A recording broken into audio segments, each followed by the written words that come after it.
Hello दोस्तों, स्वागत है आप सभी का हमारी एक और नई और रोमांचक कहानी में। उम्मीद करती हूँ कि यह कहानी आपको दिल से छू जाएगी और आप इससे कुछ सीख भी पाएंगे। मेरा नाम प्रिया है और इस वक्त मेरी उम्र 15 साल है। मैं 10वीं क्लास में पढ़ती हूँ। दोस्तों, मेरे मामा मुझे बचपन से ही बहुत ज़्यादा प्यारे थे। मैं अपनी अम्मी और पापा से भी ज़्यादा उनके करीब थी। आहिस्ता आहिस्ता जैसे जैसे मैं बड़ी होती गई, मेरी और मामा की दोस्ती भी गहरी होती चली गई। इस वक्त मैंने अपनी पढ़ाई में नई मेहनत शुरू की थी और एक्स्ट्रा कोचिंग ज्वाइन करने का सोच रही थी। मेरे पापा बहुत सख्त मिजाज के थे। उनका कहना था कि घर पर ही पढ़ाई करो, बाहर कोचिंग में क्या ज़रूरत है, वहाँ समय बर्बाद होता है। लेकिन मैं आगे बढ़ना चाहती थी। मैंने अम्मी से कहा, लेकिन वे भी पापा से डरती थीं। तब मेरे मामा ने आगे आकर कहा कि वे मेरी जिम्मेदारी लेंगे। उन्होंने पापा को समझाया कि प्रिया बहुत होशियार है, अगर सही गाइडेंस मिले तो वह अच्छे नंबर ला सकती है। पापा ने मामा से कहा कि ठीक है, लेकिन प्रिया की सारी जिम्मेदारी तुम्हारी है। अगर उसने कुछ गलत काम किया तो तुम्हारी भी खैर नहीं। मामा ने पापा से कहा कि भाई साहब, आप फिक्र न करें, मैं प्रिया की हर हरकत पर नज़र रख लूँगा। मुझे इस वक्त पता नहीं था कि मामा के दिल में क्या है और वे मेरी इतनी हिमायत क्यों कर रहे हैं। लेकिन मज़े की बात यह हुई कि मैंने कभी सोचा ही नहीं था कि मेरी मामा के साथ दोस्ती इतनी आगे तक चली जाएगी। फिर कुछ ही दिनों में मामा ने मेरे साथ जाकर कोचिंग सेंटर में दाखिला करवा दिया। पहले पहले तो मैं खूब दिल लगाकर पढ़ाई करने लगी और कोचिंग में किसी के साथ ज़्यादा फ्री नहीं होती थी। जो भी कोचिंग में होता वह रात को मैं मामा को घर आकर बता देती। मामा भी मेरे साथ बहुत ज़्यादा फ्री होने लगे थे और मुझे लगता कि वे मुझे अच्छी नज़रों से देखते हैं, क्योंकि मेरी मामी गांव में रहती थीं और मामा नौकरी के सिलसिले में हमारे घर पर ही रहते थे। फिर कोचिंग में मेरी दोस्ती स्नेहा नाम की एक लड़की से हो गई। उसके साथ दोस्ती करने के बाद मेरी ज़िंदगी बदलने लगी, क्योंकि स्नेहा ने मुझे बताया कि उसने एक व्हाट्सएप ग्रुप ज्वाइन किया है जहाँ से आसानी से स्टडी नोट्स और शॉर्ट ट्रिक्स मिल जाते हैं। उसने मुझे एक दिन अपने ग्रुप में शामिल होने के लिए कहा भी था।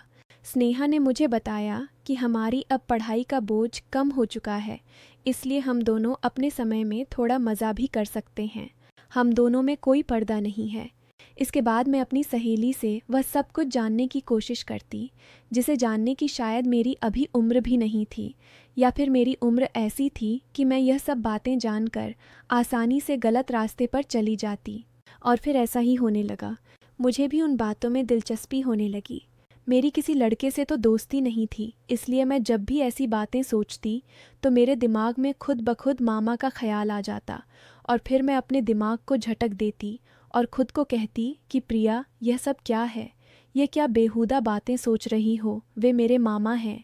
लेकिन फिर मामा की बातें और उनका रवैया भी मेरी इस सोच को बढ़ावा देता रहता था।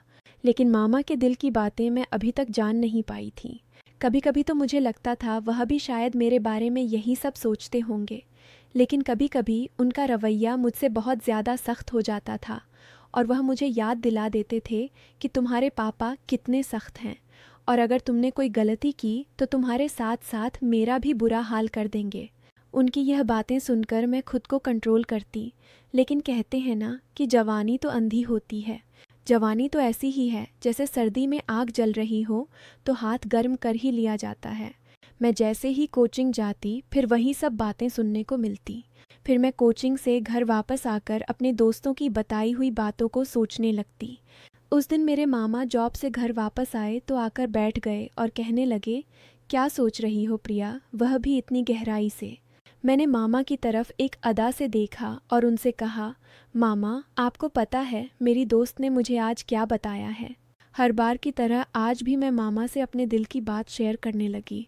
मेरी बचपन से आदत थी कि मैं अपनी हर बात मामा को बताती थी, फिर वह चाहे कैसी भी बातें क्यों ना हो। मामा भी मुझे ऊपर से नीचे तक देखते हुए बोले, हाँ बताओ, क्या बताना है तुम्हें? तुम्हारी दोस्त ने तुम्हें क्या बताया है? मैंने उन्हें कहा, मेरी दोस्त मुझे बता रही थी कि व्हाट्सएप पर बहुत किस्म के ग्रुप होते हैं, जिन ग्रुप में हर तरह की स्टडी हेल्प मिल जाती है। तो मैं ये कह रही थी कि आपके पास भी तो मोबाइल है और साथ में इंटरनेट भी लगा हुआ है। आपने भी वो ग्रुप देखे होंगे, तो क्यों ना हम दोनों मिलकर देखें और एंजॉय करें। मैंने यह बात अपना चेहरा मामा के नज़दीक लाकर सरगोशी वाले अंदाज में कहा। वह फटी फटी आंखों से मेरी तरफ देखने लगे। मुझे लगा जैसे वह मुझे अच्छी तरह से डांट लगाएंगे, लेकिन फिर अचानक उन्होंने मुझे बड़े गौर से देखा और फिर शायद दिल ही दिल में कुछ फैसला किया और फिर वह मुस्कुरा पड़े और मुझे सरगोशी वाले अंदाज में कहने लगे, देखो प्रिया, ऐसी बातें अपने पापा के सामने मत करना, वरना तुम्हारा बाप तुम्हारा तो बुरा किया करेगी शादी।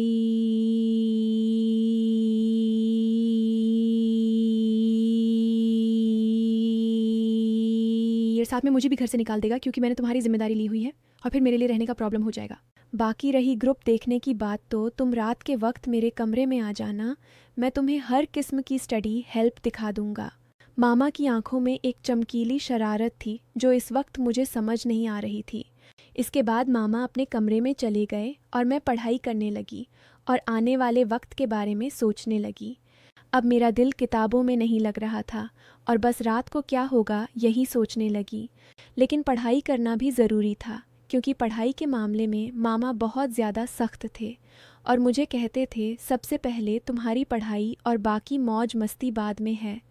और उनका कहना था कि अगर तुम पढ़ाई में भी अच्छी रहोगी तो तुम्हारे पापा भी समझेंगे और तुम्हारी आज़ादी के दरवाज़े तुम्हारे लिए खुलते चले जाएंगे।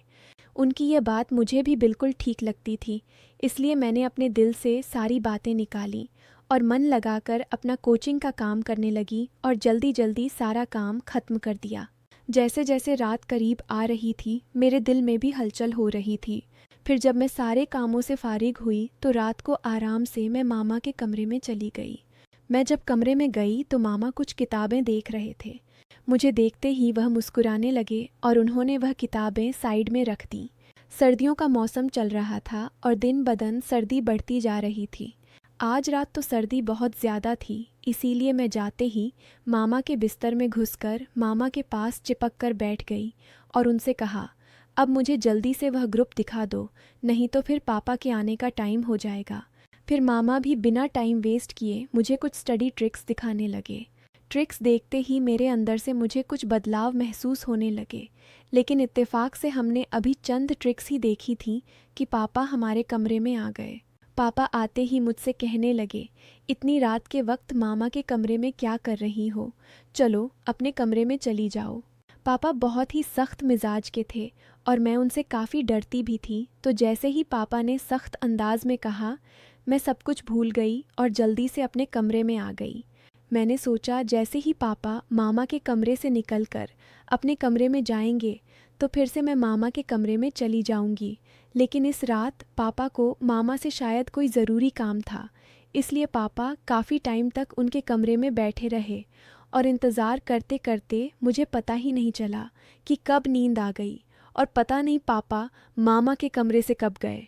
दूसरे दिन कोचिंग से लौटने के बाद मैं बेसब्री से रात का इंतज़ार करने लगी, क्योंकि मैंने कुछ ट्रिक्स जो देख ली थी जैसे तैसे करके मैं खुद पर काबू करने लगी। और जब टाइम हुआ तो मामा के कमरे में स्टडी हेल्प देखने के लिए चली गई, मगर मामा ने कहा, अभी मैं अपने काम निपटा रहा हूँ, ऐसा करो तुम थोड़ी देर बाद मेरे कमरे में आ जाना, मैं तुमको हेल्प दिखा दूँगा। मैं तो सुबह से ही हेल्प देखने के लिए बेताब हो रही थी, तो मामा पर थोड़ा गुस्सा करके बैठ गई। मेरे मोबाइल में इंटरनेट का पैकेज लगा हुआ था, तभी मेरे मोबाइल पर किसी नए नंबर से मैसेज आया। उसकी भेजी हुई स्टडी नोट्स की तस्वीर देखकर मेरी आंखें फटी की फटी रह गईं। मैं अभी तक उस तस्वीर को देख ही रही थी कि उस आदमी के मैसेज आने लगे। वह काफ़ी अच्छे अंदाज में चैट कर रहा था। मैं तो पहले ही बेताब थी, तो मैं भी उसी अंदाज में जवाब देने लगी। फिर मुझे ख्याल आया कि यह बात मुझे मामा को बतानी चाहिए। मैं फ़ौरन मामा के कमरे में आई, लेकिन उनके कमरे का दरवाज़ा बंद था।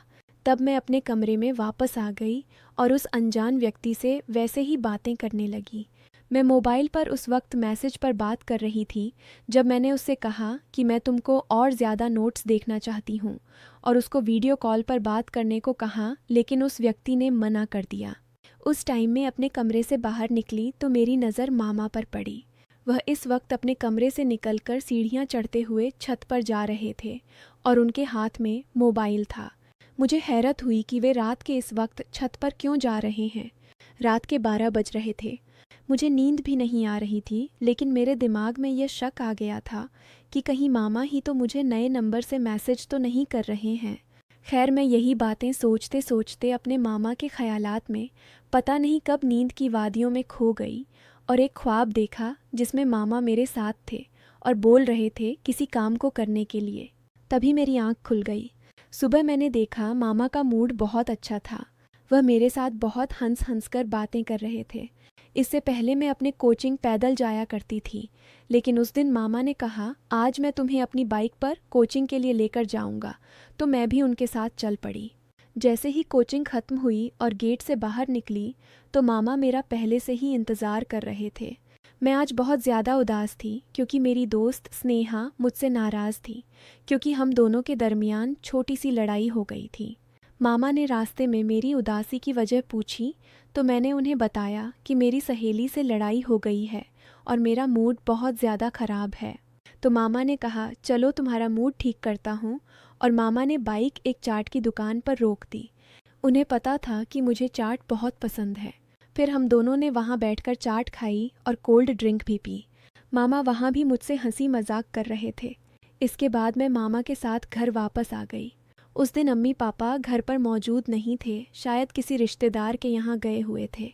तो मामा मुझसे पूछने लगे कि तुमने मुझसे दोबारा से स्टडी हेल्प देखने को क्यों नहीं कहा। तो मैंने उन्हें बताया कि मैंने तो पहले से ही देख ली है। मामा एकदम से चौंक कर मेरी तरफ देखने लगे और बोले वह कैसे देखी, तुम्हारे पास तो सिर्फ बेसिक पैकेज होता है। उन्होंने सख्त अंदाज में पूछा था। मैंने उन्हें बताया कि मेरा एक नया दोस्त बना है, उसने भेजी थी। मैं रात को आपको बताने के लिए आई थी, मगर आप सो रहे थे। जब मामा ने यह सुना तो गहरी सोच में डूब गए। वह बोले तुम अभी जाओ और अपने कपड़े चेंज करके आ जाओ। मैं अपने कमरे में चली गई।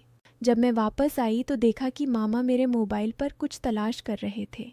मुझे अपनी तरफ बढ़ता हुआ देखकर मामा ने मेरा मोबाइल टेबल पर रख दिया और फिर हम दोनों ने एक साथ मिलकर खाना खाया। मैं खाना खाते वक्त मामा की तरफ देखती तो मुझे लगता कि मामा मुझे अजीब निगाहों से देख रहे हैं। मुझे ऐसा लग रहा था कि वह मुझसे कुछ कहने की कोशिश कर रहे हैं, मगर वह कह नहीं पा रहे थे। मैं दिल ही दिल में सोचने लगी मामा अब कह भी दो ना, मैं आपको मना नहीं करूँगी। फिर मेरी नज़र मामा के चेहरे से हटकर अपने मोबाइल पर पड़ी, क्योंकि मैं आज भी उस अनजान व्यक्ति के मैसेज का इंतज़ार कर रही थी। उसने अभी तक मुझे मैसेज नहीं किया था और मामा भी फ़िलहाल कुछ कहने को चाह रहे थे। तभी मैंने मोबाइल उठा लिया और ख़ुद ही उस नंबर पर मैसेज करने लगी, मगर मेरे मामा ने मेरे हाथ से मोबाइल छीन लिया। मुझे लगा शायद उन्हें जलन हो रही है। तभी मामा ने कहा प्रिया, खाना खाते वक्त मोबाइल इस्तेमाल करना बिल्कुल भी अच्छी बात नहीं है, इसलिए मोबाइल मुझे दे दो। उन्होंने यह कहते हुए मेरा मोबाइल अपने पास ही रख लिया। मैंने जल्दी जल्दी खाना ख़त्म किया और मामा से कहा अब तो मेरा मोबाइल मुझे वापस कर दो। तब उन्होंने कहा दे दूँगा, अभी तुम ऐसा करो कि बर्तन समेटकर मेरे कमरे में आ जाओ। मैं तो खुश हो गई कि शायद जलन में आकर आज मामा मेरी ख्वाहिश को पूरा ज़रूर करेंगे। मैंने ऐसा ही किया, जल्दी जल्दी बर्तन समेटे, फिर कोचिंग का काम भी ख़त्म किया और रात के 11 बज रहे थे जब मैं मामा के कमरे में आई और उनसे कहने लगी अब तो मुझे मेरा मोबाइल दे दो, मुझे उस दोस्त से बात करनी है। मामा ने कहा मेरे सर में बहुत ज़्यादा दर्द हो रहा है, जाओ पहले मेरे लिए अच्छी सी चाय बना कर लाओ। मैं चाय बनाने चली गई। कुछ देर बाद मैं चाय बनाकर कमरे में आई और चाय टेबल पर रख दी और मुड़कर जाने ही लगी, तभी मामा ने मुझे बाजू से पकड़ लिया और बोले आज घर में कोई भी नहीं है, तुम्हें अकेले सोने में डर लगेगा, आज रात तुम मेरे कमरे में ही रुक जाओ। मैं खामोश निगाहों से उनकी तरफ देखने लगी, क्योंकि आज रात मुझे उस व्यक्ति से बात करनी थी। मैंने जानबूझकर मामा को वापस जाने के लिए यह बात कह दी कि मैं अपने कमरे में जाऊंगी और अपना उनसे छुड़ाकर कमरे से बाहर जाने लगी, मगर मामा ने मुझे जाने से रोक दिया और बोले मैंने जो कहा है उतना ही करो। उन्होंने सख्त लहजे में कहा था और मुझे अपने बेड पर लेटने को कहा। मैं भी डर के मारे मामा के पास ही रुक गई। वह काफ़ी देर तक तो मेरा मोबाइल इस्तेमाल करते रहे और मुझे सोने भी नहीं दिया। फिर मामा ने मेरे साथ जो व्यवहार किया वो मैं कभी सोच भी नहीं सकती थी। रात के 12 बजे तो उन्होंने मुझे कहा, तुम देखना चाहती हो ना कि वह व्यक्ति कौन है जो तुम्हें नोट्स और मैसेज भेजता है। मामा की बात सुनकर मैं बहुत ज़्यादा खुश हो गई और बोली, हाँ मैं देखना चाहती हूँ। मामा ने मेरा मोबाइल मेरे हाथ में थमा दिया और कहा, देखो इसको। उसकी तस्वीर देखकर मेरे होश उड़ गए, क्योंकि वह व्यक्ति मेरी सहेली स्नेहा का बड़ा भाई था। मैं फटी फटी आंखों से मामा की तरफ देखने लगी। मेरी आंखों से आंसू निकल पड़े थे। फिर मामा बताने लगे कि तुमने जब मुझे इस व्यक्ति के बारे में बताया तो मैं समझ गया था कि ज़रूर कोई तुम्हें बेवकूफ़ बना रहा है। तभी मैंने तुम्हारे मोबाइल से प्रिया बनकर इस व्यक्ति से बात करना शुरू कर दिया। वह तुम्हारी जानकारी लेकर सोशल मीडिया पर गलत काम करने वाला था। अगर मैं उसे ना डराता तुम बर्बाद हो जाती और ख़ानदान की इज्जत खराब हो जाती, और तुम्हारे पापा तुम्हारा और मेरा जो हश्र करते वह अलग। प्रिया बेटी, तुम्हारी यह उम्र कुछ अच्छी सीखने की है। ऐसी बुराई वाली बातों से, उन कामों से खुद को बचा कर रखो। तुम जब मुझसे ऐसी बातें करती थी तब मैं उन बातों को तुम्हारा बचपन और मजाक समझकर टाल देता था, मगर फिर मुझे एहसास हुआ कि मुझे टालने की बजाय तुम्हें किसी तरह से समझाना चाहिए। तभी मैंने तुम्हें सख्ती से समझाने के बजाय तुमसे दोस्ती बढ़ाई। अगर उस वक्त मैं तुमको सख्त अल्फाजों में समझाने की कोशिश करता तो शायद तुम समझने के बजाय नाराज़ हो जाती। फिर तुम मुझसे बातें शेयर ना करती और मुझसे दूर होकर दूसरे लोगों के जाल में फंस जाती। मामा की बात सुनकर मैं फूट फूट कर रोने लगी। उन्होंने मुझे दिलासा देकर खामोश करवाया और समझाया कि मैं कोचिंग में ऐसी लड़कियों से दोस्ती करूं जो पढ़ाई में तेज़ हो, न कि बुरे कामों में। मैंने मामा से कह दिया कि मैं अब सिर्फ अपनी पढ़ाई पर ध्यान दूंगी। ऐसी लड़कियां और अनजान लोगों के बुरे कामों में अब बिल्कुल भी नहीं पड़ूंगी। दोस्तों, आज के दौर में माँ बाप अपने बच्चों को अपने साथ हर बात शेयर करने की इजाज़त नहीं देते। ये उनके साथ बहुत बड़ी नाइंसाफ़ी है। बच्चों को अच्छे और बुरे काम की तमीज़ सीखनी चाहिए, और स्कूल या कोचिंग में किसी भी तरह की कोई भी हरकत हो तो अपने माँ बाप या बड़े भाई बहन के साथ शेयर करनी चाहिए, ताकि फ्यूचर में आने वाली मुश्किलों से बचा जा सके। हर माँ बाप को अपने बच्चों को सही और गलत में फ़र्क बताना चाहिए और उनके हर कदम पर नज़र रखनी चाहिए, ताकि प्रिया की तरह उनकी और उनके घर वालों की इज्जत महफूज रहे। तो मेरे प्यारे दोस्तों, इस मामले में आपकी क्या राय है, कमेंट करके ज़रूर बताएं। अगर आप ऐसी ही और भी इंटरेस्टिंग और सीख देने वाली कहानियाँ सुनना चाहते हो तो चैनल को सब्सक्राइब ज़रूर कर लें और बेल आइकन ऑन कर लें, ताकि आपको मेरी आने वाली नई वीडियो की सूचना तुरंत मिल सके। कल मिलेंगे एक और नई कहानी के साथ। धन्यवाद। कहानी जारी रखते हुए विस्तार से और गहराई से बचपन की यादें मेरे मन में ताज़ा थीं। जब मैं छोटी थी तब मामा मुझे स्कूल से लेने जाते थे। वे मुझे आइसक्रीम खिलाते और रास्ते में कहानियाँ सुनाते। मैं उनके कंधे पर सिर रखकर सो जाती। अब बड़ी होने पर भी वह आदत बनी हुई थी, लेकिन अब बातें बदल गई थीं। कोचिंग के बाद घर आते ही मैं मामा के पास जाती और पूछती, मामा आज क्या नया सीखा। मामा हंसकर कहते, तुम पहले बताओ तुमने क्या सीखा। फिर हम दोनों घंटों बातें करते, लेकिन स्नेहा की दोस्ती ने सब बदल दिया। एक दिन कोचिंग के ब्रेक में स्नेहा ने मुझे फुसफुसाकर कहा, प्रिया देख, ये ग्रुप ज्वाइन कर ले। यहाँ से नोट्स आते हैं जो टीचर क्लास में नहीं पढ़ाते। मैंने कहा, लेकिन पापा को पता चल गया तो क्या होगा। स्नेहा ने हंसकर कहा, अरे पापा को कैसे पता चलेगा, हम तो सिर्फ पढ़ाई के लिए कर रहे हैं। मेरे मन में एक छोटी सी हलचल हुई। दिल धड़कने लगा, क्या होगा अगर मैं ज्वाइन कर लूँ। लेकिन फिर मैंने सोचा मामा को बता दूंगी। लेकिन शाम को घर आकर मैंने मामा से सिर्फ आधा बताया, पूरा नहीं। मामा ने पूछा, बाकी क्या है। मैंने कहा, कुछ नहीं। लेकिन अंदर से मैं सोच रही थी कि अगर मैंने पूरा बताया तो मामा सख्त हो जाएंगे। रात को बिस्तर पर लेटे लेटे मैंने मोबाइल निकाला। ग्रुप में नए मैसेज आए थे। दिल तेज़ी से धड़क रहा था, क्या पढ़ूं क्या नहीं। तभी अम्मी ने आवाज़ दी, पानी पी लो। मैंने मोबाइल छुपा लिया। दिल में डर था कि कहीं पापा ना देख लें। अगले दिन कोचिंग में स्नेहा ने फिर दबाव डाला। मैंने कहा, ठीक है, लेकिन सिर्फ नोट्स के लिए। ग्रुप ज्वाइन करते ही मेरे पास ढेर सारे मैसेज आने लगे। एक अनजान नंबर से कहा गया था कि अगर और हेल्प चाहिए तो प्राइवेट चैट करो। मैंने मामा के कमरे में जाने का सोचा, लेकिन डर था। शाम को मामा ने खुद मुझे बुलाया, कहा चाय बना लाऊं। मैं चाय बनाकर गई। कमरा ठंडा था। मैं उनके पास बैठ गई। मामा ने पूछा, आज कोचिंग कैसी रही? मैंने कहा ठीक, लेकिन मन में तूफान था। क्या बताऊं, क्या छुपाऊं? मामा ने मेरी आंखों में देखा और कहा, प्रिया, कुछ छुपा रही हो? मैंने कहा नहीं, लेकिन दिल जोर से धड़का, जैसे कोई बड़ा राज खुलने वाला हो। लेकिन मैंने मुंह मोड़ लिया।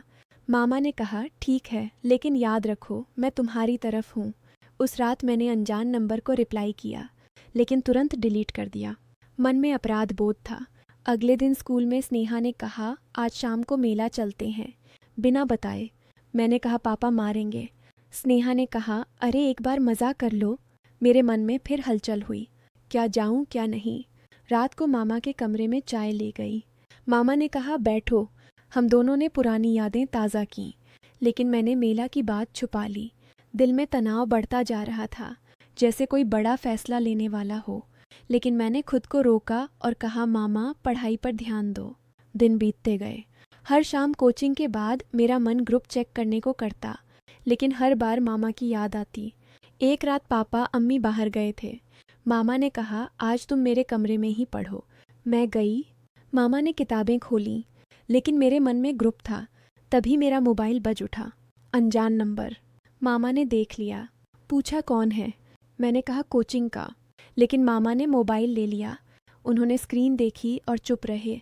मेरे दिल की धड़कन बढ़ गई। क्या पता चल गया? लेकिन मामा ने कुछ नहीं कहा, सिर्फ कहा, पढ़ाई करो। उस रात मैं सो नहीं पाई। सुबह मामा ने मुझे बाइक पर कोचिंग छोड़ा।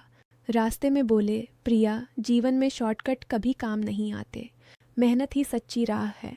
मैं चुप रही, लेकिन मन में सोच रही थी। कोचिंग में स्नेहा ने पूछा, कल मेला चले? मैंने कहा नहीं, लेकिन अंदर से डर था। शाम को घर आकर मैंने मामा से सब कुछ बताया। रोते रोते मामा ने मुझे गले लगाया और कहा, बेटी, मैं जानता था। मैंने तुम्हारे मोबाइल पर नज़र रखी थी क्योंकि तुम मेरी जिम्मेदारी हो। उस अनजान व्यक्ति ने तुम्हें फंसाने की कोशिश की थी, लेकिन मैंने उसे डरा दिया। अब तुम सिर्फ पढ़ाई पर ध्यान दो। उसके बाद मेरी ज़िंदगी बदल गई। मैंने स्नेहा से दूरी बना ली। मामा के साथ और ज़्यादा समय बिताने लगी। पढ़ाई में मन लग गया। पापा भी खुश थे। मामा ने कहा, देखा प्रिया, ईमानदारी और परिवार पर भरोसा कितना ज़रूरी है। अब मैं हर बात मामा और पापा से शेयर करती हूँ। दोस्तों, इसी तरह बच्चों को बड़े बुजुर्गों से बात करनी चाहिए, ताकि गलत रास्ते से बचा जा सके।